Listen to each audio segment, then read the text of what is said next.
یہ تھے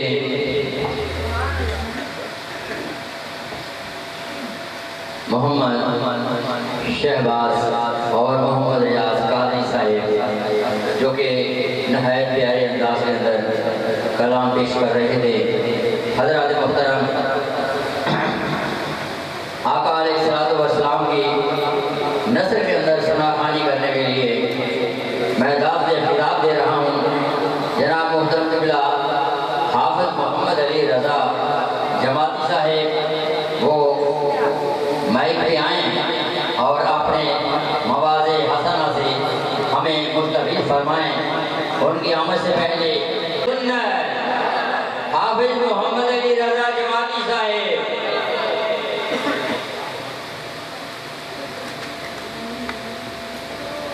نحمده ونسلم على سيدنا ومولانا محمد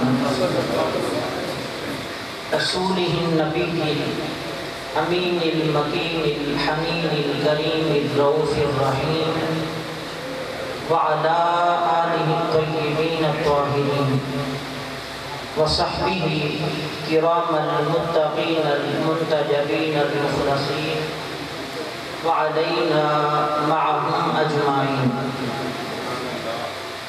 أما بعد، فأعوذ بالله من الشيطان الرجيم.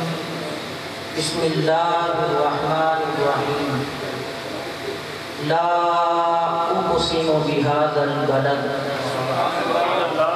وأنت حل بهذا البلد ووالد وما ولد.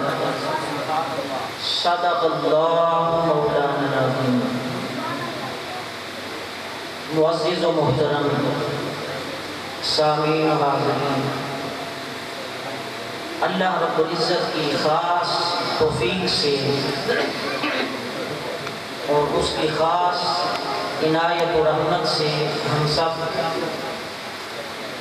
آج کی سالانہ عظیم الشان مجلس میلاد النبی صلی اللہ علیہ وآلہ وسلم جمع میں اللہ رب العزت ہماری حاضری قبول فرمائے اور اس مجلس میلاد کو ہمارے لیے بخشش اور مغفرت کا ذریعہ بنائے۔ آج کی مجلس کی صدارت پیر طریقت رہبر شریعت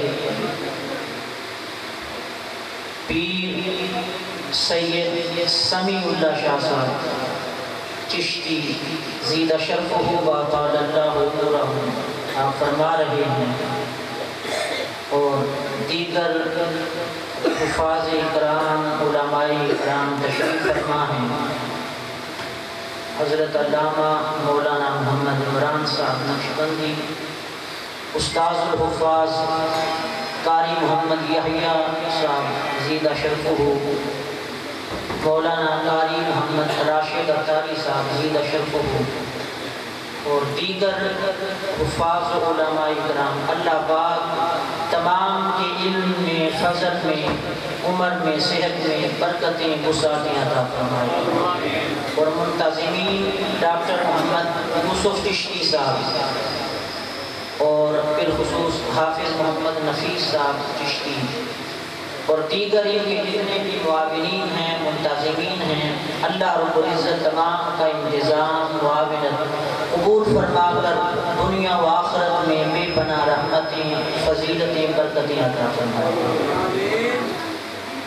معزز سامعین و حاضرین، اس کائنات عالم میں ہر سو حسن کے جلوے بکھرے ہوئے نظر آتے ہیں۔ کہیں جلوہ حسن پہاڑ کی بلند و بالا چوٹیوں میں نظر آتا ہے، کہیں جلوہ حسن سمندروں کی طغیانی میں دکھائی دیتا ہے، کہیں حسن کے نظارے ہواؤں کی لہروں میں سنائی دیتے ہیں، تو کہیں جلوہ حسن دریاؤں کے سکوت میں نظر آتا ہے، کہیں نظارہ حسن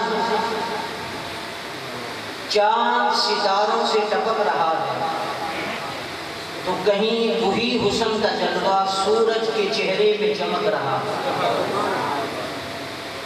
الغرض اس پوری کائنات کے آب و گل میں ہر طرف حسن ہی حسن نظر آتا ہے۔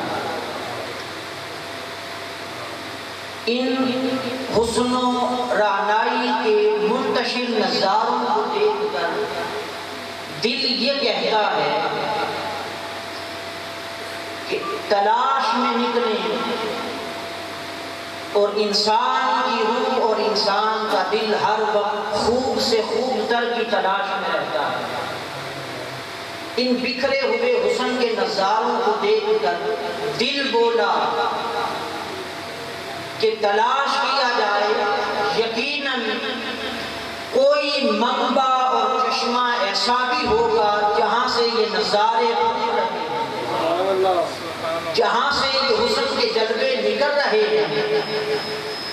دل تلاش میں نکلا اور کہتا ہے کہ سنا ہے تلاش کرنے والوں کو کچھ نہ کچھ مل جاتا ہے۔ دل تلاش میں نکلا۔ آج کی مجلس میلاد میں آنے والوں، آؤ ہم بھی تلاش میں نکلیں اور عالم تصورات میں وادی سینا میں جا پہنچیں۔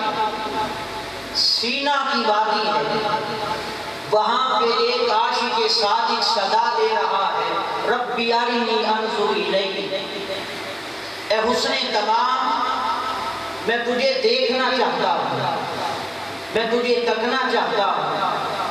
سینا کی وادی میں صدا دینے والا وہ عاشق، ان کا نام موسیٰ کلیم اللہ ہے۔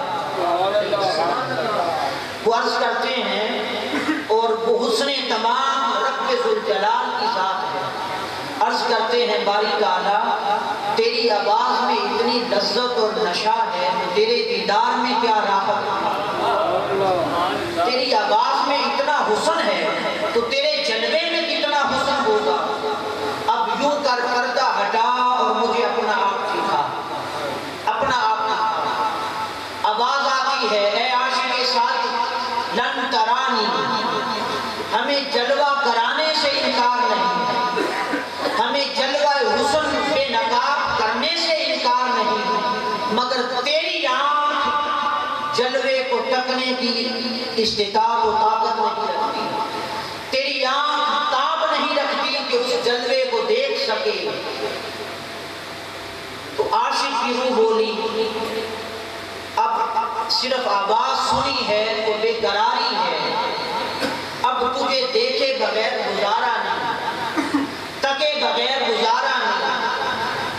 حسن تمام کی آواز آتی ہے کہ ٹھیک ہے، تمہارے اصرار پر ہم یوں کرتے ہیں کہ جلوہ ذات کی بجائے جلوہ صفات کی ایک تجلی پہاڑ پہ کرتے ہیں، جس پہ کھڑے ہو اس پہاڑ کو دیکھ لینا، اگر اس کو برداشت کر لیا تو میرا جلوہ کر لینا۔ فلما تجلی ربہ للجبل جعلہ دکا وخر موسیٰ صعقا، حسن تمام کی ایک صفاتی تجلی پہاڑ پہ اتری، عاشق صادق نے اس تجلی کو دیکھا، پہاڑ ریزہ ریزہ ہو گیا، موسیٰ علیہ السلام بے ہوش ہو کر گر گئے۔ جب ہوش آیا ایک وقت کے بعد افاقہ ہوا تو عاشق کی روح تڑپ اٹھی، عرض کیا میرے مولا میں نے مان لیا کہ میری آنکھ نہ جلوہ ذات تک سکتی ہے نہ جلوہ صفات تک سکتی ہے، مگر صفاتی تجلی کی تھوڑی سی جھلک دیکھ لی ہے، اب دیکھے بغیر گزارا نہیں ہوتا، اب تکے بغیر گزارا نہیں ہوتا۔ میں نے مان لیا کہ میری آنکھ تجھے دیکھنے کی طاقت نہیں رکھتی، میں تجھے تک نہیں سکتا، مگر اتنا تو کرم کر، تجھے نہیں تک سکتا، کوئی ایسا وجود اتار دے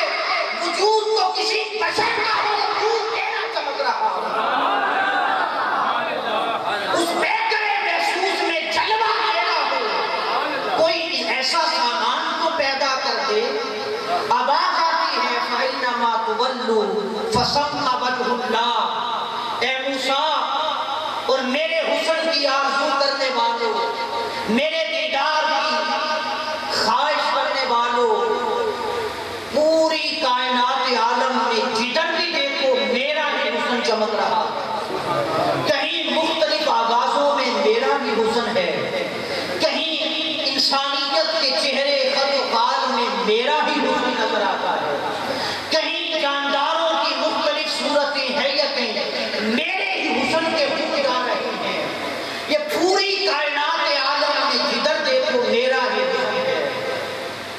جگ میں آ کر ادھر ادھر دیکھا، تو ہی نظر آیا جدھر جدھر دیکھا، فرمایا ہر طرف میرا ہی حسن مہک رہا ہے۔ پھر خود ہی فرمایا کہ میرے حسن کے منتشر نظاروں سے تمہیں میرے حسن کامل کا اندازہ نہیں ہو رہا، میرے حسن تمام کا تخمینہ نہیں ہو رہا۔ فرمایا میرے حسن کی آرزو کرنے والوں، آدم سے لے کر اب تک کہیں وادی سینا میں موسیٰ بن کے عاشق نکلتا ہے، ہر طرف میرے حسن کے عاشق سرگرداں ہیں میری تلاش میں۔ فرمایا تمہاری دعا پوری ہو گئی، تمہاری آرزو بڑھ آئی، تمہاری خواہش پوری کر دی گئی، تمہاری تلاش ختم ہو گئی۔ فرمایا پورے جہان میں میرے حسن کی آرزو کرنے والوں، میرے جلوہ کی تلاش میں سرگرداں رہنے والوں، تم سارے مکہ شہر میں جمع ہو جاؤ۔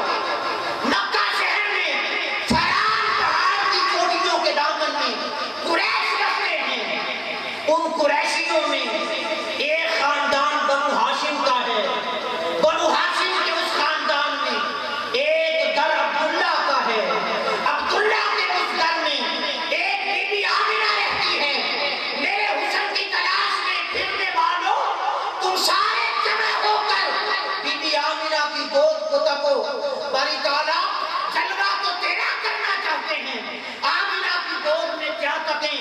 فرمایا تم جمع ہو کر آمنہ کی گود کو تکو، میں اپنا جلوہ آمنہ کی گود میں جھلک بنا دوں۔ نعرہ تکبیر، نعرہ رسالت، نعرہ حیدری، آمد مصطفیٰ، آمد مصطفیٰ، آمد مصطفیٰ۔ فرمایا میں اپنا جلوہ محمد کی شکل میں بی بی آمنہ کی گود میں اتار رہا ہوں، تب اس نور کو لو، اس آنے والے کو تک لو، دیکھ محمد کو لو، نظارہ میرا ہو جائے گا۔ فرمایا مصدر میں ہی ہوں، میرا مظہر مصطفیٰ ہے، نور میرا ہے، نظر مصطفیٰ میں آ رہا ہے، محمد کی ذات آئینہ ہے، چمک میں رہا ہوں، محمد کی ذات آئینہ ہے، چمک میں رہا ہوں، محمد کا مکھڑا بشری انداز میں ہے، نور میرا ہی ہے، ہوں میں ہی، نظر محمد میں آ رہا ہے، کیونکہ مجھے تک نہیں سکتے اور مجھے دیکھ نہیں سکتے، تمہارے دیکھنے کا سامان کرنے کے لیے میں نے اپنا نور محمد کی شکل میں اتار دیا۔ ہک ہے جیڑا ہک دو کر جانے وہ کافر تے مشرک ہے۔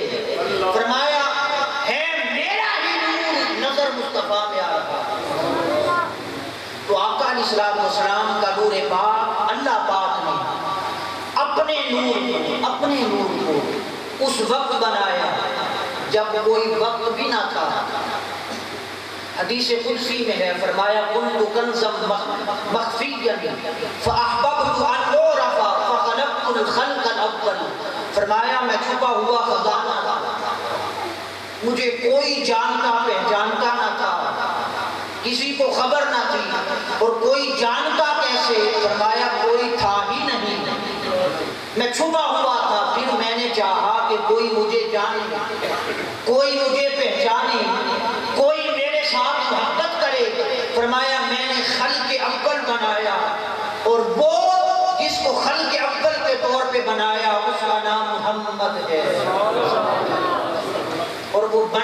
سے اور بنا کہاں سے؟ حدیث میں آتا ہے، حضرت جابر بن عبداللہ رضی اللہ تعالیٰ عنہ روایت کرتے ہیں، امام سیوطی اس کو روایت کرتے ہیں اور امام حلبی نے سیرت حلبیہ میں روایت کیا ہے۔ جابر بن عبداللہ پوچھتے ہیں آقا، امام دہلان سیرت نبویہ میں روایت کرتے ہیں، وہ پوچھتے ہیں آقا ایک سوال ہے، اجازت دیں تو پوچھ لوں؟ آقا علیہ السلام نے فرمایا جابر پوچھ لو۔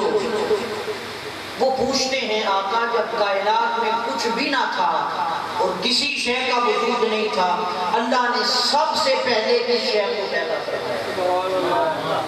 حضور علیہ السلام نے ارشاد فرمایا یا جابر ان اللہ تعالی خلق قبل الاشیاء نور نبیک من نورہ، فرمایا جابر اللہ نے سب سے پہلے تیرے نبی کے نور کو پیدا فرمایا، اور من نور ہی فرمایا اپنے نور سے پیدا فرمایا، اپنے نور سے۔ تو اسی کا نور، اسی کا جلوہ انسانیت کو دکھانے کے لیے مصطفیٰ کو اور پھر آگے آقا علیہ السلام نے ارشاد فرمایا اس وقت میرا نور اللہ پاک نے اے جابر اس وقت پیدا فرمایا اور اس وقت تخلیق فرمایا، فرمایا اس وقت نہ لو تھی، نہ قلم تھا، نہ عرش تھا، نہ فرش تھا، فرمایا شرق نہ تھا، غرب نہ تھا، شمال نہ تھا، جنوب نہ تھا، تحت نہ تھا، فوق نہ تھا، شجر نہ تھے، حجر نہ تھے، حیوانات نہ تھے، نباتات نہ تھے، جمادات نہ تھے، چرند نہ تھے، پرند نہ تھے، پہاڑ نہ تھے، درخت نہ تھے، پتھر نہ تھے، فرمایا کسی شے کا وجود نہ تھا، سب سے پہلے محمد کا نور بنایا۔ اللہ پاک نے سب سے پہلے تیرے نبی کے نور کو اپنے نور سے پیدا فرمایا، اور یہ نور بنا کر تھوڑا سا تذکرہ ہمارے ہاں ذہنوں میں عام طور پہ تصور یہ ہے کہ حضور علیہ السلام کی ابتدا آج سے 1400 سال پہلے شہر مکہ میں ہوئی، نہیں، کہ حضور علیہ السلام کا ظہور ثانی تھا، دوسرا ظہور تھا، اور بعض طریق سے حضور علیہ السلام کا ظہور ثالث تھا، یعنی تیسرا ظہور۔ حضور علیہ السلام کا پہلا ظہور کب ہوا؟ ابو ہریرہ رضی اللہ تعالیٰ عنہ پوچھتے ہیں آقا متى وجبت لک النبوۃ، آپ کے لیے نبوت کب واجب ہوگی؟ فرمایا کنت نبیا وآدم بین الروح والجسد، ابھی آدم روح اور جسم کے درمیان میں تھے، میں اس وقت بھی نبی تھا۔ اور اس سے ذہنوں میں یہ بات تصور نہ لے آنے کہ ان کا خمیر بن چکا تھا یا روح اور جسم کے درمیان میں تھے، تو اس وقت نبوت ملی حضور علیہ السلام کو، یا اس وقت نبی تھے۔ اس بات کو سمجھیں، گہرائی میں حقیقیت میں جائیں۔ روح ایک الگ شے ہے، جسم ایک الگ شے ہے۔ اس روح کے آدم آقا علیہ السلام نے فرمایا آدم علیہ السلام روح اور جسم کے درمیان میں تھے، بین الروح والجسد، اس میں بینونت کا ذکر فرمایا، یہ علمی فنی بات ہے، بینونت کا ذکر فرمایا، فرمایا کہ روح ایک اینڈ پہ تھے اور آدم علیہ السلام کا جسم دوسرے اینڈ پہ تھا، یہ دونوں ابھی جدا جدا پڑے تھے، بین الروح والجسد، درمیان میں 1000 لاکھ کروڑ سال جو گزرے اس وقت بھی میں ہی نبی تھا، اس وقت بھی میں ہی نبی تھا۔ پھر بعض لوگوں نے اس کا معنی یہ کیا کہ اللہ کے علم میں نبی ہونا تھا، ارے اللہ کے علم میں تو آدم کا نبی ہونا بھی تھا، اللہ کے علم میں تو شیس کا نبی ہونا بھی تھا، ابراہیم کا نبی ہونا بھی تھا، موسیٰ کا نبی ہونا بھی تھا، عیسیٰ کا نبی ہونا بھی تھا، 1,20,000 انبیاء کرام علیہ السلام، سب اللہ کے علم میں ان کا نبی ہونا تھا۔ پھر اس میں آقا کی خصوصیت کیا رہی؟ دوسری حدیث کی طرف چلیے، صحابہ کرام پوچھتے ہیں متى كنت نبیا، اس میں تو تھا نبوت کب واجب ہوئی، اب وہ پوچھتے ہیں آقا آپ نبی کب بنائے گئے، مقام نبوت پر کب بٹھائے گئے، اور تاج نبوت کب آپ کے سر انور پہ سجایا گیا؟ فرمایا کنت نبیا وآدم بین الروح والجسد، ابھی آدم کا خمیر بھی تیار نہ ہوا تھا،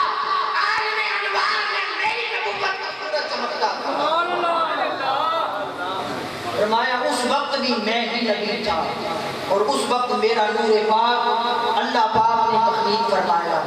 اب یا وہ کتنی مدت پہلے بنا، یا بنانے والا جانے یا بننے والا جانے، پکی بات کسی کو معلوم نہیں، پکی بات کسی کے علم نہیں، ہاں اشارے ضرور ملتے ہیں۔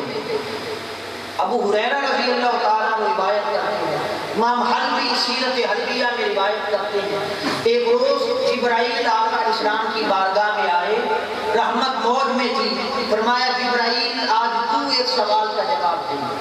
عرض کی آقا فرمائیں۔ حضور علیہ السلام نے فرمایا بتا تیری عمر کیا ہے، تیری عمر کیا ہے؟ جبرائیل امین عرض کرتے ہیں آقا علم کا تو مجھے معلوم نہیں، عمر کا علم تو نہیں کہ کتنی ہے، پکی بات نہیں معلوم، ایک اندازہ ہے میرے پاس۔ فرمایا وہ کیا؟ اس نے عرض کیا یا رسول اللہ صلی اللہ علیہ وسلم، اللہ تعالیٰ کے چوتھے حجاب عظمت پر جب سے میں بنا ہوں دیکھتا آیا ہوں 70,000 سال کے بعد ایک ستارہ چمکتا تھا، چوتھے حجاب پر 70,000 سال کے بعد ایک ستارہ چمکا کرتا تھا۔ اب وہ 70,000 سال ہمارا اس دنیا کا 70,000 سال نہیں ہے، اس بات کو بھی ذہن میں رکھیں کہ خیال آئے کہ یہ 70,000 سال نہیں، اس لیے کہ ہمارے دن مہینے اور سال تب بنے جب سورج بنا اور چاند بنا، سورج اور چاند کی گردش کا نظام بنا، ان کے چلنے سے ان کے نظام سے پھر ہمارے سیکنڈ بنے، پھر منٹ بنے، پھر گھنٹے بنے، پھر ہمارے دن بنے، پھر ہفتے، پھر سال بنا۔ تو یہ تو ہمارے سال اور مہینے تب بنے جب سورج اور چاند کی ابتدا ہوئی۔ جبرائیل بات کرتے ہیں اس وقت کی جب نہ سورج تھا نہ چاند تھا، تو معلوم یہ ہوا پھر یہ 70,000 سال نہیں ہوتے تو کون سے ہوں گے؟ اب سوال آئے گا پھر کون سے ہوں گے؟ تو آئیے حدیث کی طرف چلیں، صحیح بخاری میں حدیث ہے، وہی 70,000 سال ہوں گے جب نہ سورج رہے گا نہ چاند، وہ روز قیامت۔ بخاری میں آتا ہے اللہ تعالیٰ الشمس والقمر مکبران بیمینہ، سورج اور چاند کو اپنے دست مبارک میں لے کے اس طرح دبائے گا، سورج بھی ختم چاند بھی ختم، جیسے ہم کاغذ کا ٹکڑا لیتے ہیں اس کو لے کے دبا کے اس طرح پھینک دیتے ہیں، اسی طرح آقا اسلام نے فرمایا اللہ پاک سورج اور چاند کو دست مبارک میں دست قدرت میں لے کے بس ختم فرما دے گا، تو اس کے بعد قیامت کی کارروائی شروع ہو جائے گی، اور فرمایا قیامت کا ایک دن ہمارے 50,000 سال کے برابر ہے، ایک دن 50,000 سال کے برابر ہے۔ تو جب سورج اور چاند نہ رہے گا تو ایک دن ہوا ہمارے 50,000 سال کے برابر۔ تو یہ بات بھی جبرائیل اسی وقت کی کرتے ہیں جب نہ سورج تھا نہ چاند تھا، عرض کرتے ہیں آقا کو ستارہ 70,000 سال کے بعد چمکتا تھا، ایک دن تو ہوا 50,000 سال کے برابر، تو 70,000 کا سوال کون کرے؟ کیلکولیٹر بھی جواب دے دے گے، کمپیوٹر بھی جواب دے گئے، عرض کرتے آقا کو ستارہ 70,000 سال کے بعد چمکتا تھا، اور میں نے 72,000 مرتبہ اس ستارے کو دیکھا، 72,000 مرتبہ دیکھا ہے۔ آقا علیہ السلام مسکرا پڑے، فرمایا جبرائیل جانتے ہو پہچانتے ہو وہ ستارہ کون تھا؟ عرض کیا آقا نہیں، بس دیکھتا تھا، معلوم نہیں وہ ستارہ کیا تھا اور کون تھا۔ حضور علیہ السلام نے فرمایا والذی نفسی بیدہ وعزتی وجلالی انا ذالک الکوکب، فرمایا جبرائیل خدا کی عزت و جلال کی قسم جس کے قبضہ قدرت میں میری جان ہے، وہ ستارہ جو چمکتا تھا میری محبت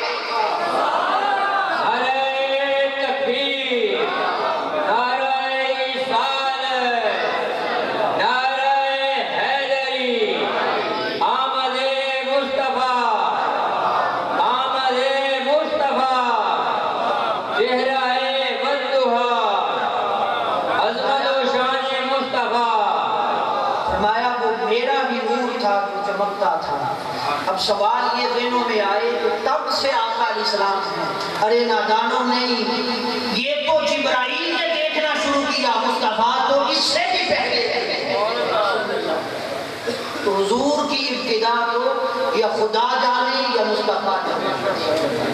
ہمارے پاس کی بات نہیں ہے، بہت سارے اور بھی اشارے آتے ہیں، مگر یہ ظہور اول کا تھوڑا سا ذکر ہم نے کیا۔ اب ظہور ثانی کی طرف چلتے ہیں، میلاد کی طرف آتے ہیں۔ ظہور اول کو جب اللہ پاک نے بنا لیا، عرصہ گزرا، ہزاروں لاکھوں کروڑوں اربوں کھربوں سال گزرے، اللہ پاک نے اس نور کو بنا کے اپنی آغوش رحمت میں رکھا، رحمت کی گود میں رکھا، اس لیے اور تو کچھ تھا ہی نہیں، اور تو کوئی شے تھی نہیں، اس کو اپنی رحمت کی آغوش میں رکھا اور فرمایا بڑا زمانہ گزرا، وہ نور میرے سامنے رہتا تھا، وہ مجھے دیکھتا تھا، میں اسے دیکھتا تھا، وہ مجھے تکتا رہتا تھا، میں اسے تکتا رہتا تھا۔ بڑا زمانہ گزرا، پھر اللہ پاک نے حدیث میں آتا ہے اسی نور سے انبیاء کی روحوں کو پیدا فرمایا۔ جب انبیاء کی روحیں بنا لی تو عالم ارواح نے سب کو جمع کیا اور وہاں پہ اپنے محبوب کو بھی بلایا اور صدارت رکھی اپنے محبوب کی، اور خطاب اللہ نے خود فرمایا وَإِذَا أَخَذَ اللَّهُ مِيثَاقَ النَّبِيِّينَ لَمَا آتَيْتُكُم مِّن كِتَابٍ وَحِكْمَةٍ ثُمَّ جَاءَكُمْ رَسُولٌ مُصَدِّقٌ لِّمَا مَعَكُمْ لَتُؤْمِنُنَّ بِهِ وَلَتَنصُرُنَّهُ۔ عالم ارواح میں بلا کے کل انبیاء کی روحوں کو اللہ پاک نے خطاب کیا اور فرمایا اے عالم ارواح میں آنے والی نبیوں کی روحوں، میں تم سب کو نبی بناؤں گا، کتاب دوں گا، حکمت دوں گا، رسالت دوں گا، مگر ایک شرط ہے باری تعالیٰ، وہ کیا؟ فرمایا تم سب کے بعد ثم جاءکم رسول، میرا یہ رسول محمد آئے گا، یہ رسول آئے گا۔ باری تعالیٰ پھر کیا؟ فرمایا جس کا کلمہ چلتا ہو، جس کی کتاب چلتی ہو، جس کی شریعت چلتی ہو، جب یہ رسول آ جائے وہ اپنی شریعت چھوڑ دے، وہ اپنی کتاب چھوڑ دے، وہ اپنا کلمہ چھوڑ دے۔ باری تعالیٰ پھر کریں گے کیا؟ فرمایا ہر کسی کا کلمہ منسوخ، پھر کلمہ اسی مصطفیٰ کا چلے گا، کلمہ اسی کا چلے گا، کتاب اسی کی چلے گی، شریعت اسی کی چلے گی، احکام اسی کے چلیں گے۔ تو سب نبیوں سے کہا وعدہ کرتے ہو، سب نے وعدہ کر دیا۔ اللہ پاک نے فرمایا تم میں سے میرا یہ محبوب صلی اللہ علیہ وسلم، ان کا نور پاک سفر کرتے کرتے دنیا میں تشریف لائے گا۔ حضور علیہ السلام کا نور پاک سیدنا آدم علیہ السلام کی پیشانی میں منتقل کر دیا۔ قاضی ثناء اللہ پانی پتی رحمۃ اللہ علیہ فرماتے ہیں جب اللہ پاک نے آدم علیہ السلام کو بنایا اور ملائکہ کو حکم دیا کہ آدم کو سجدہ کرو، اس وقت آقا علیہ السلام کا نور پاک حضرت آدم کی پیشانی میں چمک رہا تھا، اور فرماتے ہیں حقیقت میں وہ سجدہ آدم علیہ السلام کو نہ تھا، تعظیم و تکریم میں نور مصطفیٰ تو حضور علیہ السلام کا نور پاک پاک پشتوں اور پاک رہنوں میں سفر کرتا ہوا، جمعہ کی رجب کی شب تھی، جمعہ کی رجب کی شب سیدنا عبداللہ علیہ السلام سے آقا علیہ السلام کی والدہ ماجدہ سیدہ آمنہ سلام اللہ علیہا آپ کے بطن مبارک میں منتقل ہو گیا۔ جمعہ کا دن تھا اور رجب کا مہینہ تھا، جمعہ کی شب تھی، وہ نور پاک سیدہ آمنہ کے بطن مبارک میں آقا ہے، پاک پشتوں اور پاک رہنوں میں سفر کرتا ہوا۔ حضرت آمنہ سلام اللہ علیہا فرماتی ہیں یہ اب میلاد کا تذکرہ ہے، جا کے سنیں، اور اس کو امام حلبی نے، امام ابن سعد نے طبقات الکبریٰ میں، امام سیوطی نے خصائص کبریٰ میں، امام دہلان نے سیرت نبویہ میں، امام اسقلانی نے اس کو روایت کیا ہے، امام ترکانی نے شرح المواہب میں، یہ تمام کتب سیرت میں سے، معتبر کتب سیرت میں سے میں ملا کے ایک مضمون بنا کے سنا رہا ہوں، ان تمام کتب میں یہ باتیں آئی ہیں۔ حضرت آمنہ سلام اللہ علیہا فرماتی ہیں آقا علیہ السلام کا نور پاک میرے بدن میں آیا تو اول دن سے لے کے آخر دن تک جیسے خواتین جب حمل سے ہوتی ہیں تو بوجھ محسوس ہوتا ہے، فرمایا خدا کی قسم میں نے کبھی بوجھ محسوس نہیں کیا، کبھی بوجھ محسوس نہیں کیا، مجھے اپنے جسم سے بینی بینی خوشبو آتی ہے، پیاری پیاری مہک آتی ہے، اس کو سونگتی ہوں۔ فرماتی ہے مجھے کوئی خبر نہ تھی، میں اپنے گھر میں لیٹی ہوئی ہوں، کسی آنے والے نے مجھے آ کے جھنجھوڑا، کسی رحمت نے مجھے جھنجھوڑا اور اٹھا کے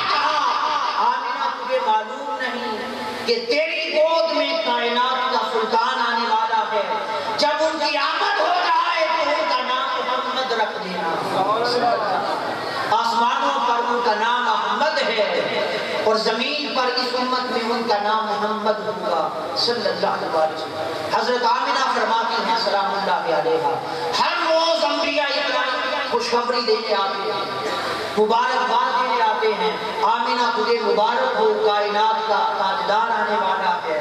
حضرت آمنہ سلام اللہ علیہا فرماتی ہیں دن گزرتے گئے، وقت گزرتا گیا، ہر کائنات کی ہر شے کو اور ہر مخلوق کو انتظار تھا تاجدار کائنات کا، حتیٰ کہ وہ دن 12 ربیع الاول کا طلوع ہو گیا۔ حضرت آمنہ سلام اللہ علیہا فرماتی ہیں میں اپنے گھر میں لیٹی ہوئی تھی، فرماتی ہیں میں نے دیکھا 4 لمبے لمبے قد والی خواتین میرے گھر میں آئی، ان میں سے ایک نے آگے بڑھ کے کہا آمنہ میرے ساتھ ٹیک لگا لی، میں نے ٹیک لگا لی۔ دوسری نے ایک مشروب دیا، کہا آمنہ پی لو، فرماتی ہیں میں نے پیا، خدا کی قسم شہد سے زیادہ میٹھا تھا، دودھ سے زیادہ سفید تھا اور برف سے زیادہ ٹھنڈا تھا۔ تیسری نے کہا اور پی لو، میں نے اور پیا۔ میں نے پوچھا بیویو تم کون ہو اور کیسے آئی ہو؟ ان میں سے ایک بولی میرا نام آسیہ ہے، دوسری نے کہا میرا نام مریم ہے، اور یہ جو ستارے بنا کے کھڑی ہیں یہ کون ہے؟ اس نے کہا آمنہ یہ جنت سے 70,000 حوروں کا جرمٹ آیا ہے، اور نگاہ اٹھا کے دیکھیں 70,000 ملائکہ ستارے بنا کے کھڑے ہیں، اور اس لیے رب نے کہا کائنات کا تاجدار آ رہا ہے استقبال کے لیے جاؤ۔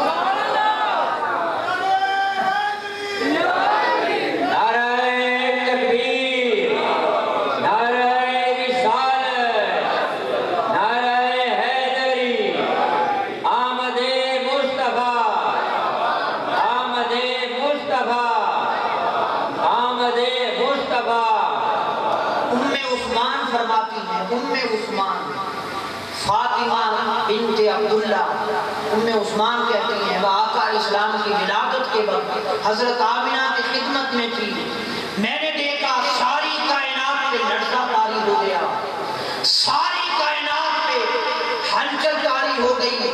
فرماتی ہیں میں نے دیکھا سماوی کائنات گھومنے لگی، چاند ستارے نیچے آنے لگے، زمین کی طرف جھکنے لگے، میں حیران تھی یہ ستارے اور یہ چاند کہیں زمین پہ گر نہ جائیں، میں پریشان تھی۔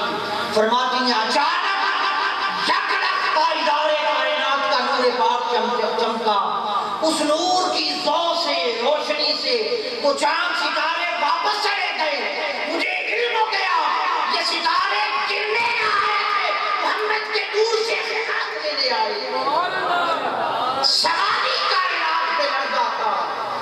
پیر نصیر الدین نصیر رحمت اللہ علیہ آپ نے اس کا کیا خوب نقشہ کھینچا، فرماتے ہیں چاند ستاروں میں بڑی ہلچل ہے آج یہ نصیر، چاند ستاروں میں بڑی ہلچل ہے آج یہ نصیر، یہی آثار بتاتے ہیں کہ آپ آتے ہیں۔ آقا کی آمد تھی، چاند ستارے زمین کی طرف آ رہے تھے، اللہ پاک نے فرمایا ملائکہ کو جنت کے دروازے کھول دیے جائیں، آسمانوں کے سارے دروازے کھول دیے جائیں، ملائکہ کو حکم دیا زمین پہ جا کے مصطفیٰ کے استقبال میں کھڑے ہو جاؤ۔ ایک جھنڈا جبرائیل کو کہا کعبے کی چھت پہ لگا دو، ایک جھنڈا مشرق میں لگا دو، ایک مغرب میں لگا دو، اشارہ اس عمر کی طرف تھا اس مصطفیٰ کی سلطنت کا آغاز شہر مکہ سے ہوگا، مکہ سے پھیل کر مشرق سے مغرب تک حکومت مصطفیٰ کی ہوگی، سلطنت مصطفیٰ کی ہوگی۔ اللہ پاک نے جھنڈے لگوا دیے، ارے جھنڈیوں پہ اعتراض کرنے والوں لگاؤ جبرائیل پہ، جبرائیل لگانے والا خدا لگوانے والا، ہم تو جھنڈے اور جھنڈیاں لگا کے خدا کی سنت پہ عمل کرتے ہیں۔ آقا علیہ السلام کی آمد پاک کے وقت یہ خوارقان عادات اور یہ معمولات سے ہٹ کر معجزات رونما ہو رہے تھے۔ کعبۃ اللہ پہ 3 دن تک لرزہ طاری رہا، 3 دن تک کعبۃ اللہ فجر میں رہا اور کیف و مستی میں جھومتا رہا، اور کعبۃ اللہ کے اندر جو بت تھے لات و عزا، منات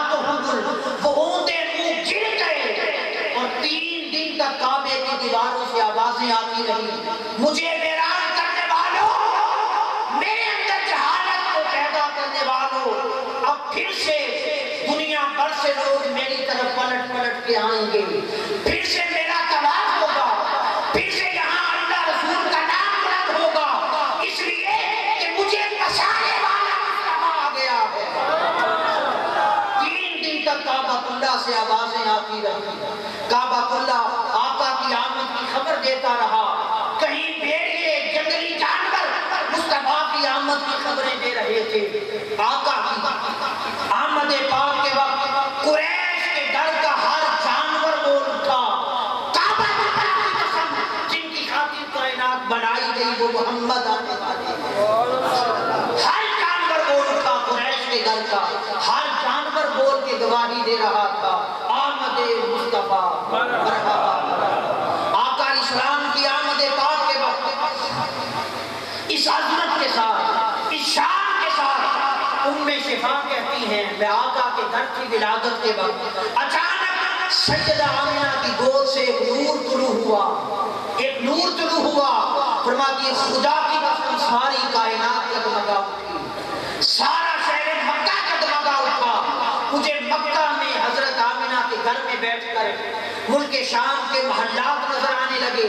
میں نے عرض کیا اے سیدہ آمنہ مجھے ملک شام کے محل نظر آ رہے ہیں۔ حضرت آمنہ نے کہا خدا کی قسم مجھے بھی نظر آ رہے ہیں۔ ساری کائنات جگمگا اٹھی نور مصطفیٰ کے وقت، آقا علیہ السلام کا نور پاک چمکا۔ ام شفا کہتی ہیں یک لخت حضور علیہ السلام ہماری نظروں سے اوجھل ہو گئے، آقا علیہ السلام ہماری نظروں سے غائب ہو گئے، فرماتی ہم حیران ہو گئی، پریشان ہو گئی۔ ام شفا کہتی ہیں ہم نے آواز دی، کوئی لے جانے والا لے جا رہا تھا، آقا کو جاتے ہوئے دیکھا، آواز دے کے پوچھا کون ہو کہاں لے جا رہے ہو؟ آواز آئی فکر نہ کرو مصطفیٰ کو مشرق کی سیر کرا دی جا رہی ہے۔ پھر آقا کو دوسری طرف جاتے ہوئے دیکھا، پھر آواز آئی مصطفیٰ کو مغرب کی سیر کرا دی جائے، تاجدار کو اس کی سلطنت کی سیر کرائی جا رہی ہے۔ اس عظمت کے ساتھ آقا علیہ السلام تشریف لائے۔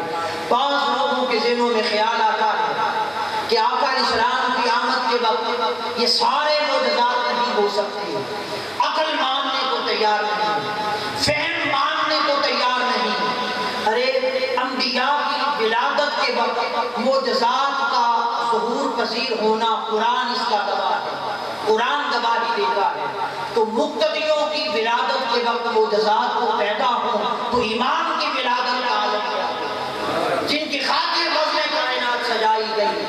اگر آقا علیہ السلام کی بعثت کے بعد اور اعلان نبوت کے بعد حضور کی توجہ سے پتھر مصطفیٰ کا کلمہ پڑھ سکتے ہیں، اگر اعلان نبوت کے بعد بت مصطفیٰ کی آمد کی گواہی دے سکتے ہیں، اگر اعلان نبوت کے بعد سورج ایک انگلی کے اشارے سے واپس پلٹ سکتا ہے، اگر چاند دو ٹکڑے ہو سکتا ہے، اگر انگلیوں سے پانی کے چشمے جاری ہو سکتے ہیں، اگر کھجور کے خشک تنے مصطفیٰ کے فراق میں رو سکتے ہیں، اگر زہر آلود گوشت ہاتھ میں بول سکتا ہے، اگر کعبۃ اللہ آمد کی گواہی دے سکتا ہے، اگر یہ سارے معجزات اعلان نبوت کے بعد ہو سکتے ہیں، رب کعبہ کی قسم آمد مصطفیٰ پر بھی معجزات ہو سکتے ہیں۔ ان معجزات کی صورت میں اس عظمت کے ساتھ، اس شان کے ساتھ ہر طرف جشن کا سما تھا، سمندر کی مچھلیاں ایک دوسرے کو مبارکبادیاں دے رہی تھی، مبارک ہو مصطفیٰ آ گئے۔ مارا جل بحرین یلتقیان، دو دریا اکٹھے بہتے ہیں مگر ملتے نہیں آپس میں، ملتے نہیں۔ ایک کے دریا کے جانور مچھلیاں ایک طرف رہتی ہیں، وہ دوسری طرف نہیں جا سکتی، بارڈر ہے درمیان میں، اس کو کراس نہیں کر سکتی۔ دوسرے سمندر کی مچھلیاں جانور اس طرف نہیں آ سکتے، مگر آقا کی آمد کا وقت آیا، فرمایا ضابطے ٹوٹ گئے، قانون بدل گئے، اور بات ہو تو اس طرف کی مچھلیاں اس طرف نہیں جا سکتی، اس طرف کے جانور دوسری طرف نہیں جا سکتے۔ مصطفیٰ کی آمد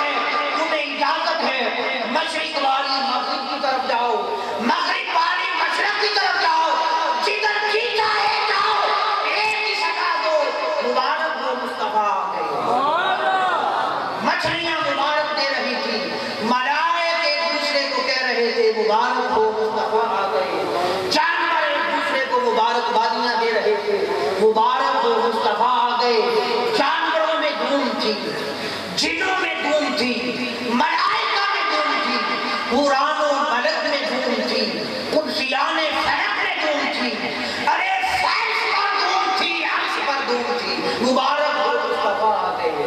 خود رب کائنات کہہ رہا تھا لقد من اللہ علی المؤمنین اذ بعث فیہم رسولا، مومنوں مبارک ہو مصطفیٰ آ گئے۔ اللہ پاک کہہ رہا تھا مبارک ہو مصطفیٰ آ گئے۔ آقا کی آمد کی خوشی میں فرمایا اس سال جتنی عورتیں حمل کے ساتھ ہیں سب کو بیٹے عطا ہوئے، سب کو بیٹے ملے۔ اس لیے اس زمانے میں جس کے ہاں بیٹی پیدا ہوتی اس کو زندہ دفن کر دیا جاتا، قتل کر دیا جاتا۔ فرمایا اس سال کسی کے گھر بیٹی پیدا نہ ہو، نہ بیٹی پیدا ہو، نہ اس کو زندہ دفن کیا جائے۔ اشارہ اس عمر کی طرف تھا، میرا مصطفیٰ ظلم مٹانے آیا ہے، ظلم کا خاتمہ کرنے آیا ہے۔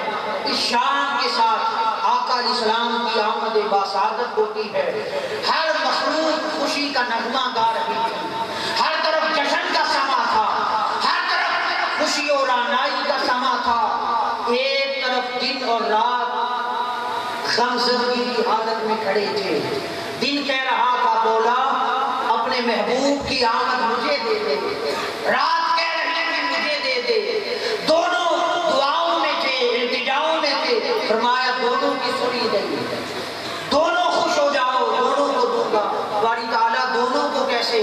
فرمایا رات جا رہی ہوگی، دن آ رہا ہوگا، اس رات اور دن کے آنے جانے میں مصطفیٰ کو رات تجھے بھی آمد مصطفیٰ کا فیض دیا، دن تجھے بھی آمد مصطفیٰ کا فیض دیا۔ آقا علیہ السلام اس عظمت اور شان کے ساتھ تشریف لائے۔ اب گفتگو کو میں اختتام کی طرف لاتے ہوئے ضروری سمجھتا ہوں میلاد پاک کے ذکر میں تھوڑا سا ذکر آقا علیہ السلام کی والدہ حضرت حلیمہ سعدیہ کا بھی ہو جائے رضی اللہ تعالیٰ عنہ۔ آقا علیہ السلام کی ادھر تشریف آوری ہوتی ہے، ادھر دوسری طرف پورے عرب میں قحط کا ماحول ہے، قحط پڑا ہے۔ مکہ شہر، اس کے قریب قبیلہ بنو سعد بن بکر بن حوازن ہے، وہ سارا علاقہ قحط میں مبتلا ہے۔ اس قبیلے میں ایک خاتون حلیمہ سعدیہ رہتی ہے، وہ بھی قحط کی ماری ہے۔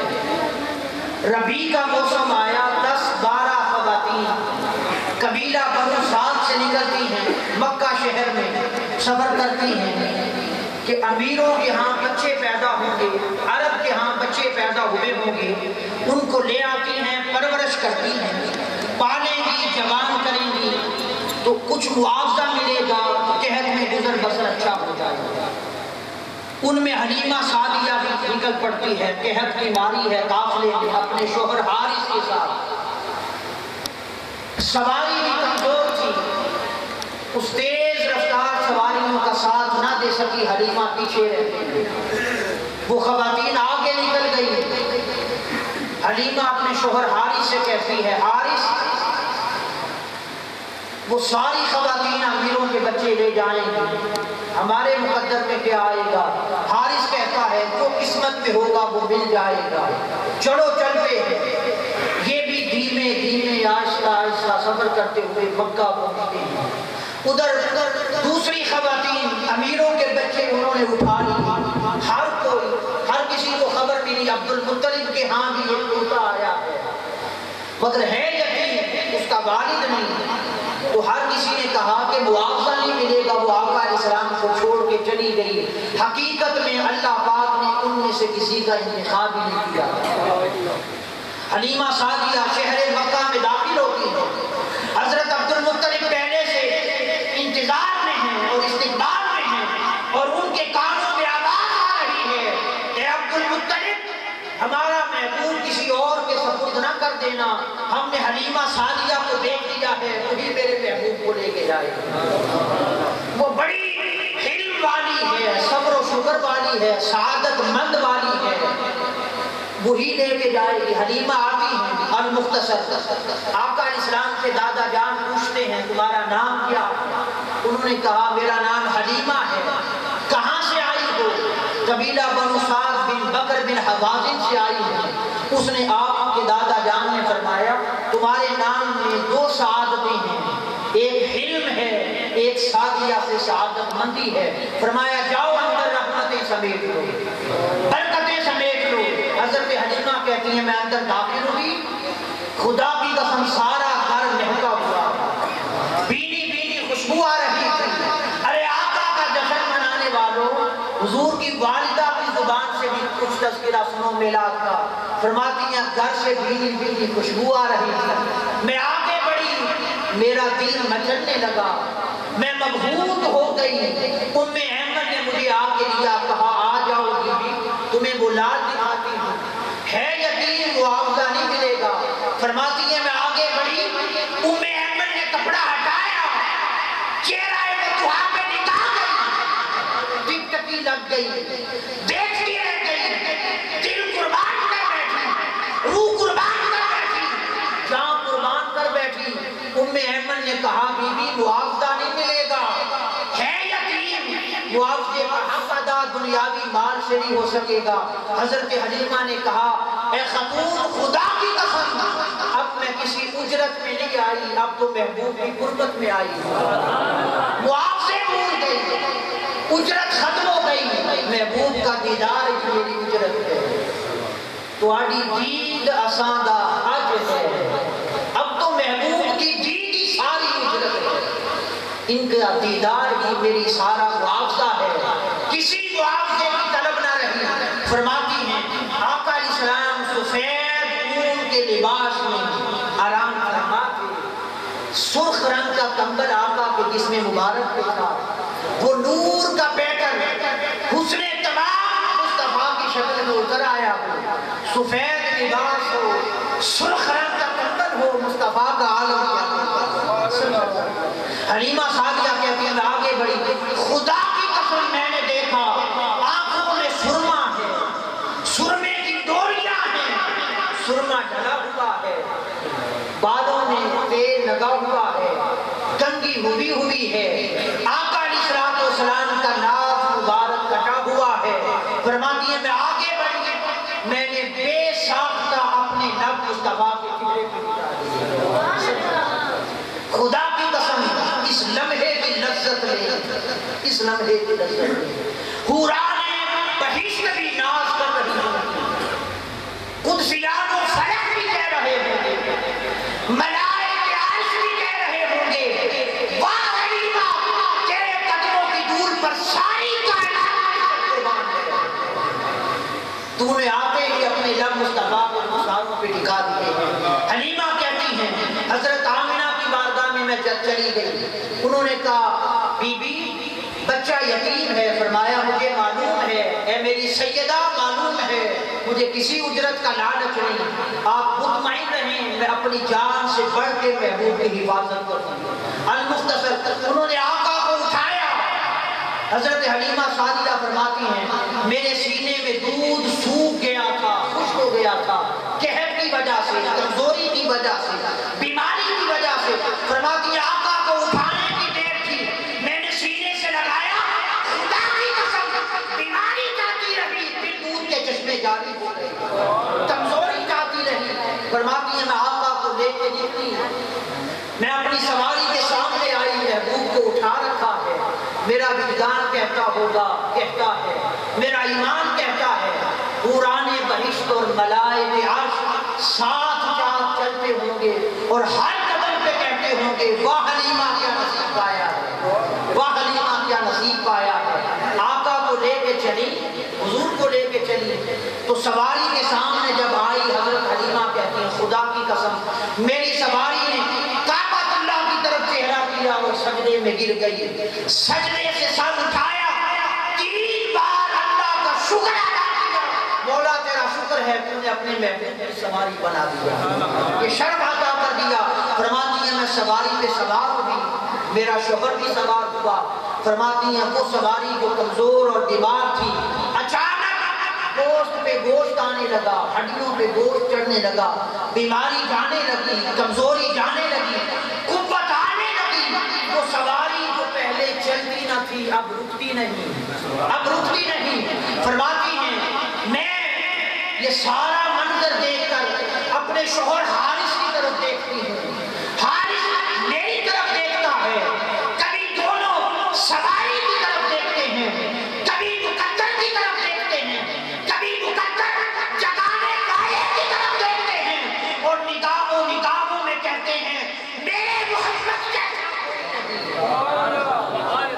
مصطفیٰ جیسا کوئی نہیں۔ آقا علیہ السلام کی آمد مبارک پر فرماتی ہیں سواری پہ سوار کیا، میں نے اپنے شوہر سے کہا کہ محبوب کو اتنی اللہ نے کرم کیا ہے، مکہ میں آئی ہیں، کعبہ سامنے ہے، جا کے طواف کرنے کعبہ کا، اللہ کا شکر ادا کریں۔ فرماتی ہیں میں آقا کو لے کے صحن کعبہ میں آئی، طواف کر لیا، میں نے چاہا کہ حجر اسود کو بوسہ دے دوں۔ قاضی ثناء اللہ پانی پتی تفسیر المظہری میں فرماتے ہیں، یاد رکھ لیں تفسیر مظہری، قاضی ثناء اللہ پانی پتی فرماتے ہیں حضرت حلیمہ کہتی ہیں میں نے حجر اسود کو چوما، پھر میں نے چاہا کہ محبوب بھی چوم لے، میں نے آقا کے لبوں کو ابھی تھوڑا سا آگے کیا تھا، فرماتی ہیں خدا کی قسم حجر اسود کعبۃ اللہ کی دیوار چھوڑ کر نکل آیا، آقا کے لبوں کو چوم لیا۔ گویا وہ بھی انتظار میں تھا کہ کب محبوب کی آمد ہو اور یہ سعادت مجھے مل جائے۔ حضرت حلیمہ فرماتی ہیں پھر وہاں سے چلی، وہ ساری عورتیں جو پہلے بچے لے کے نکلی تھی پیچھے رہ گئی، پوچھتی ہیں حلیمہ کیا ماجرا ہے، سواری بدل آئی ہو؟ تو حضرت حلیمہ کا معروف جملہ ہے، فرمایا نہیں خدا کی قسم سواری تو وہی ہے، سوار بدل گیا ہے، سوار بدل گیا ہے، منٹھار مل گیا ہے، دلدار مل گیا ہے۔ فرماتی ہیں میں لے کے آقا کو اپنے گھر میں آئی ہے، میری کلی سامنے تھی، یہ عرشوں کا راہی مجھے نظر آ رہا تھا، ان کی عظمتیں شانیں دیکھ چکی تھی، اور ادھر اپنی گوریے کی کلی تھی، میں نے محبوب کو دل میں خیال کرنے لگی کہاں بٹھاؤں، فرماتی ہیں اپنی کلی میں لے گئی، چادر بچھا کے آقا کو لٹا دیا، فرماتی ہیں اب مجھے دیا جلانے کی ضرورت نہیں پیش آتی، جب اندھیرا چھاتا ہے آقا کے چہرے سے نور کی شعاع نکلتی ہے، سارا گھر روشن ہو جاتا ہے۔ حضرت حلیمہ فرماتی ہیں آقا علیہ السلام قبیلہ بنو سعد میں آئے، قحط ختم ہو گیا، بارش کا نزول ہو گیا، فرماتی ہیں کھیتوں میں سبزہ اگنے لگا، جانور پلنے بڑھنے لگے۔ حضرت حلیمہ کہتی ہیں میرے گھر میں ایک بکری تھی، دودھ نہیں دیتی تھی، آقا کی آمد تھی میرے گھر میں، میرا شوہر حارث برتن لے کے بیٹھا، دودھ کا ایسا چشمہ نکلا، گھر کے برتن ختم ہو گئے، دودھ جاری رہا۔ یہ آقا کی برکت تھی، یہ آقا کی رحمت تھی۔ فرماتی ہیں پورے قبیلے میں اگر کوئی بیمار ہو جاتا، وہ بیمار میرے گھر میں چلا آتا، حلیمہ تیرا بیٹا محمد کہاں ہے صلی اللہ علیہ وسلم، میں فرماتی وہ پنگوڑے میں آرام فرما ہے، وہ بیمار آتا، آقا کے معصوم ننھے ننھے ہاتھ جس کو رب فرماتا ہے ید اللہ فوق ایدیہم، محبوب یہ تو میرا ہاتھ ہے، یہ تو میرا ہاتھ ہے، آقا کے مبارک ہاتھ کو بیمار اپنے چہرے پہ مل لیتا ہے، شفا ہو جاتا ہے۔ پورا قبیلہ بیمار جتنے ہوتے ہیں، حلیمہ کا گھر شفا ادا بن گیا، حلیمہ کا گھر ہسپتال بن گیا۔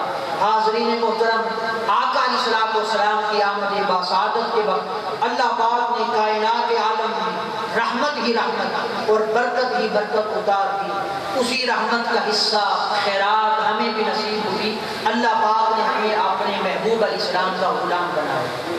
یہ تو تھا میلاد کا ایک حصہ۔ اب 2-4 منٹ میں میں اپنا پیغام اور نصیحت جو ہر جگہ پہ دیتا ہوں اور اسی پیغام نصیحت میں اپنی بخشش کو تلاش کرتا رہتا ہوں، اسی کرم کی خیرات ہمیں ملی جس محبوب کے لیے انبیاء دعائیں التجائیں کرتے رہے، باری تعالیٰ اپنا محبوب ہمیں دے، ہمیں ان کا غلام اور امتی بنا، تو اللہ پاک نے بغیر مانگے ہمیں اپنا محبوب عطا فرما دیا۔ خدا کی قسم عمر بھر اسی نعمت کا شکر ادا کرتے رہیں، ہماری زندگی ختم ہو جائے گی شکر کا حق ادا نہیں ہوگا۔ تو آقا علیہ السلام کے جشن ہم مناتے ہیں اور انشاءاللہ مناتے رہیں، خوشیاں مناتے ہیں، اس دن کو بطور عید کے مناتے رہیں گے۔ یہ قرآن سنت کے مطابق ہے، مگر اس کے ساتھ ساتھ آقا علیہ السلام کی آمد پاک سیرت کے لیے، انسانیت کو جینے کا طریقہ سکھانے کے لیے آقا کی آمد پاک، انسانیت کو جینے کا طریقہ آ جائے، سلیقہ آ جائے، تو پیغام میرا یہی ہے۔ حضور علیہ السلام کے میلاد کے ساتھ آقا نے سیرت کا بھی حکم دیا، اللہ نے سیرت کا حکم دیا، لقد کان لکم فی رسول اللہ اسوۃ حسنہ، میرے محبوب کی سیرت تمہارے لیے بہترین نمونہ ہے، اس کو اپنا لو۔ تو پیغام یہ ہے، آقا علیہ السلام نے فرمایا نماز میری آنکھوں کی ٹھنڈک ہے، نماز میری آنکھوں کی ٹھنڈک ہے۔ تو میلاد جہاں ہم مناتے ہیں، یہ میلاد سے محبت پیدا ہوتی ہے، سیرت سے آقا کی قربت پیدا ہوتی ہے، آقا کی قربت پیدا ہوتی ہے۔ تو نماز آقا اسلام نے فرمایا میری آنکھوں کی ٹھنڈک ہے۔ اسی طرح کہ بہت سارے چہرے میرے سامنے ہیں، تو دوستان گرامی پیغام اور نصیحت اور کلمہ آخر یہی ہے، اپنے چہرے پہ آقا اسلام کی سنت کو سجانا۔ ہم سمجھتے ہیں یہ مولویوں کا کام ہے، یہ کوئی عام شے ہے۔ آپ اندازہ کریں اگر یہ داڑھی کوئی عام شے ہوتی، 1,24,000 انبیاء کرام آدم علیہ السلام سے لے کر آقا علیہ السلام تک کوئی پیغمبر ایک نبی ہی ایسا ہوتا کہ اللہ پاک نے بغیر داڑھی کے بھیجا ہوتا۔ کل انبیاء داڑھی کے ساتھ تھے، کل انبیاء۔ تو معلوم یہ ہوتا ہے یہ کوئی عام شے نہیں، یہ مولویوں کا کام نہیں، یہ انبیاء کی سنت ہے۔ تو کیا خیال ہے؟ مجنو تھا، مجنو وہ لیلا کی گلی کا کتا تھا، اس کے پاؤں چھوڑ رہا تھا۔ لوگوں نے دیکھا کہ پاگل ہو گئے ہو، کتے کے پاؤں چھوڑتے ہو۔ اس نے کہا میں نہیں، تم پاگل ہو۔ اس نے کہا تم اس کو کتا دیکھتے ہو، یہ عام کتا نہیں، لیلا کی گلی کا کتا ہے، یہ کبھی کبھی لیلا کی گلی سے گزر جاتا ہے۔ اس نے کہا کہ تصور میں لیلا کی گلی کی خاک چوم رہا ہوں۔ وہ مجنو کی محبت تھی اپنی محبوبہ کے لیے، مجنو کا اس کی محبوبہ لیلا تھی۔ ارے ہمارے محبوب تو محمد ہیں، بلا کیا مماثلت ہو سکتی ہے ان دونوں محبوبوں میں؟ تو ہمارا محبوب کتنا حقدار ہے کہ اس کی سیرت کو اپنائیں۔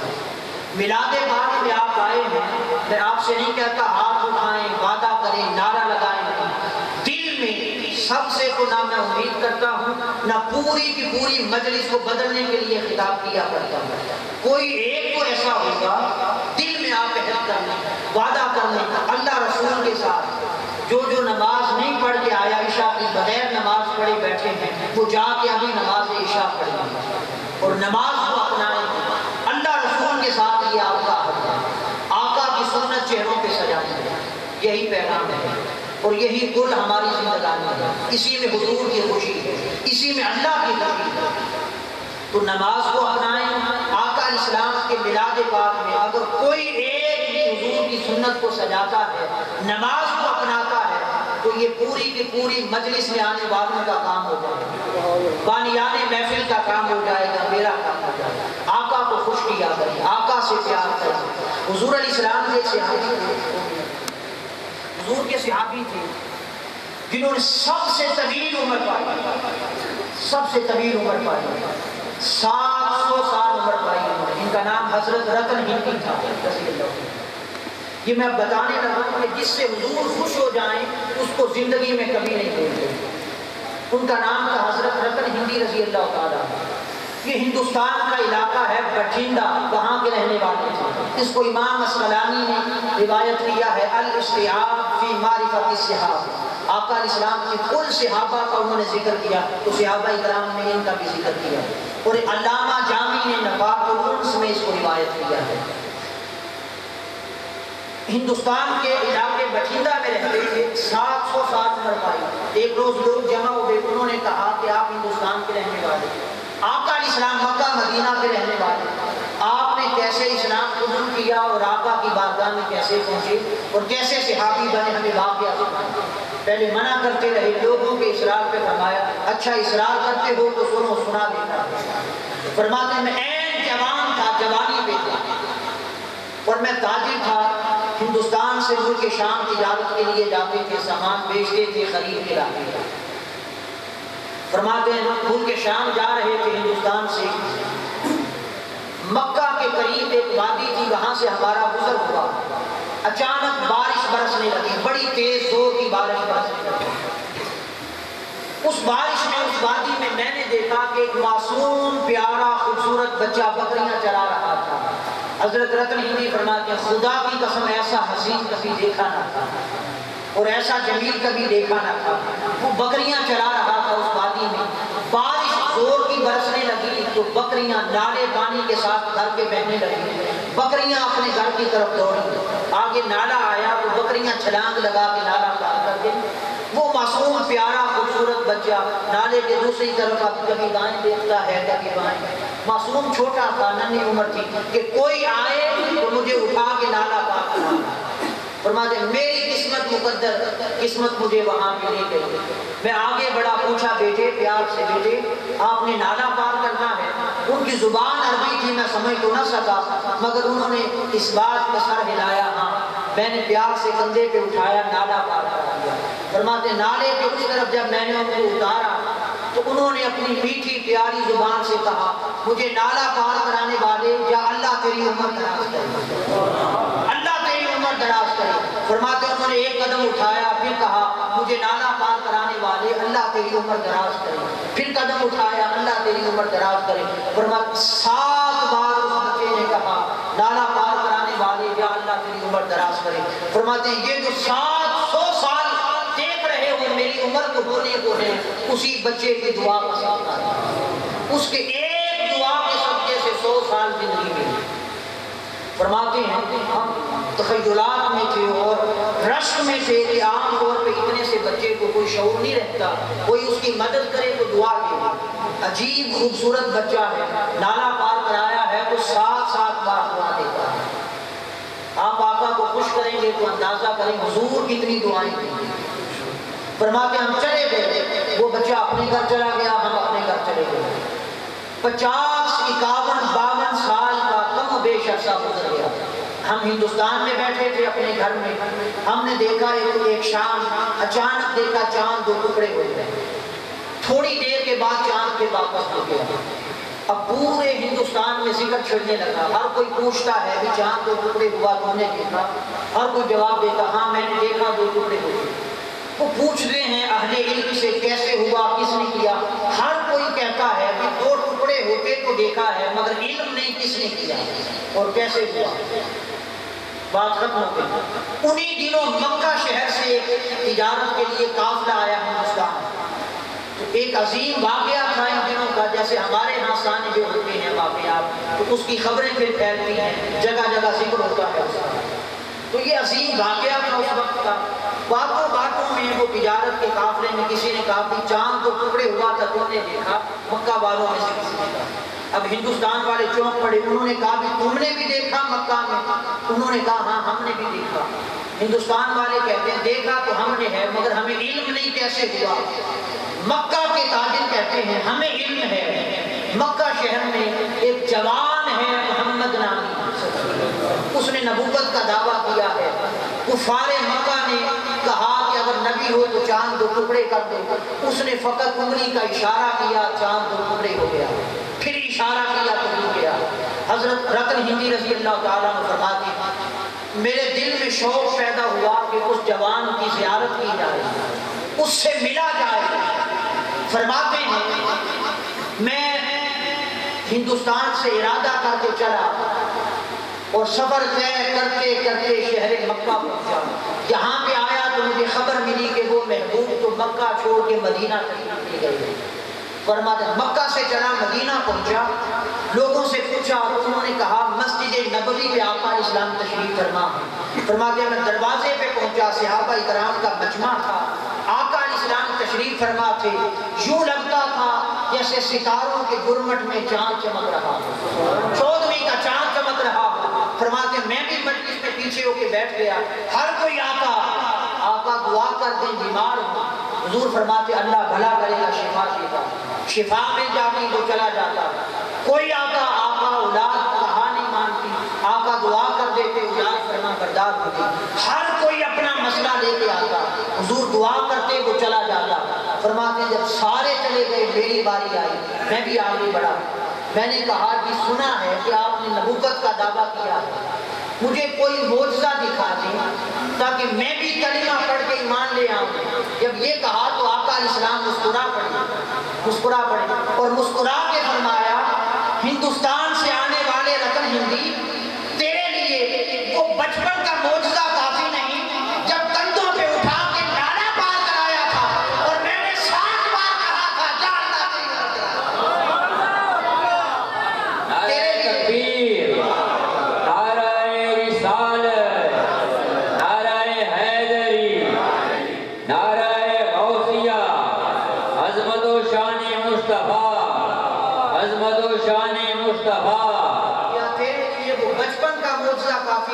حضرت رتن ہندی فرماتے ہیں سننا تھا میں قدموں میں گر گیا آقا کلمہ پڑھا دیں وہ محبوب جو بچپن کی عمر میں ہو اس وقت آقا کو خوش کیا ہو 50-60 سال گزر جائیں چہرے کی حیرت بدل جائے خد و خال بدل جائیں پہچان بدل جائے لباس بدل جائے وجود بدل جائے 60 سال کے بعد بھی مصطفیٰ کی بارگاہ میں آیا ہوں آقا پھر بھی بھولے پہچان لیا ہے کہا خدا کی قسم جو محبوب دنیا میں نہیں بھولا آخرت میں بھی یاد رکھے گا تو آخرت میں بھی نہیں بھولے گا اس لیے دوستو جو آقا کو خوش کر دے آقا اسے دنیا کو کیا آخرت میں بھی نہیں بھولے گا اس لیے عہد کر کے جائیں کہ آقا کو خوش کر کے جائیں اٹھیں تو نمازی بن کے یہاں سے آقا کی سنت کی نیت کر کے اٹھیں والدین کے فرما بردار ہو جائیں ماں باپ کا کہا مانیں ان کا ادب کریں یہی آقا اسلام نے پیغام دیا فرمایا تمہارے والدین تمہاری جنت بھی ہیں دوزخ بھی ہیں ان کو راضی کرو گے تو جنت میں جاؤ گے ناراض کرو گے تو دوزخ میں جاؤ گے بوڑھوں کا حیا کرو آقا اسلام نے فرمایا جس نے میری امت کے بوڑھے کا حیا کیا ایسے ہی جیسے میرا ماں باپ کا ادب کریں نماز کو اپنائیں آقا کی سنت کو اپنائیں اور حضور کی خوشی کے لیے نیت کرنے کہ میں داڑھی رکھوں گا آقا کو خوش کرنے کے لیے خدا کی قسم میرا ایمان کہتا ہے قبر کی پہلی شام فرشتے پوچھیں گے ماں کنت تقول فی ھذا الرجل محمد ان کے بارے میں کیا کہا کرتا تھا آقا ممکن بعید نہیں کہ آقا فرما دیں یہ دور کی بات نہیں آقا فرما دیں فرشتوں اس سے کیا پوچھتے ہو یہ تو وہی عاشق تھا جو دنیا میں مجھے خوش کرنے پہ لگا رہتا تھا میری رضا کی تلاش میں رہتا تھا آقا کی خوشی میں داڑھی کی نیت کر لیں نماز کو اپنا لیں نماز کو کبھی نہ چھوڑیں اللہ پاک ہماری حاضری قبول فرمائے آقا کے میلاد پاک کا صدقہ ہم سب کو حضور علیہ السلام کی سیرت پہ زندگی بسر کرنے کی توفیق عطا فرمائے وما علینا الا البلاغ